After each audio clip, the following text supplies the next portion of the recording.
এই ঠান্ডাতে কোনো সময় আমাদের সর্দি কাশির কারণে কিছু খেতে ইচ্ছে করে না, মুখে স্বাদ লাগে না, তার জন্য আজকে বতুয়া শাকের ভর্তা বানাবো ঝাল করে। তো তার জন্য সবার প্রথমে আমরা তেল দিব কড়াইয়ে। তেল দেওয়ার পর সেখানে কিছু পরিমাণের পেঁয়াজ কুচি কুচি করে, লঙ্কা আর রসুন আমরা একটু ভেজে নেব। ভেজে নেওয়ার পর আমরা যে বতুয়া শাকটা ধুয়ে নিয়েছি সেটা দিয়ে দিব। দিয়ে দেওয়ার পর সেখানে অল্প পরিমাণের লবণ দেব।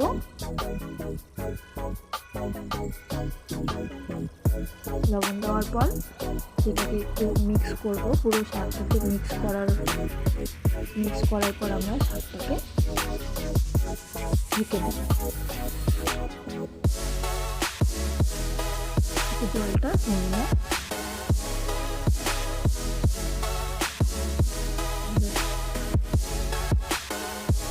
ঢেকে দেওয়ার পর যখন আমাদের শাকটা সিদ্ধ হয়ে যায়, তারপরে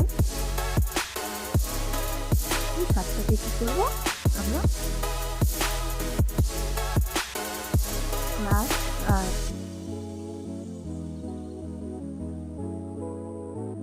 গ্লাস দিয়ে সেটাকে মিক্স করব।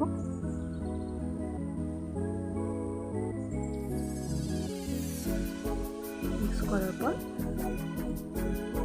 আমাদের এটা একদম পেস্ট হয়ে গেছে, আমাদের রেডি হয়ে গেছে বতুয়া শাকের ভর্তা ঝাল ঝাল।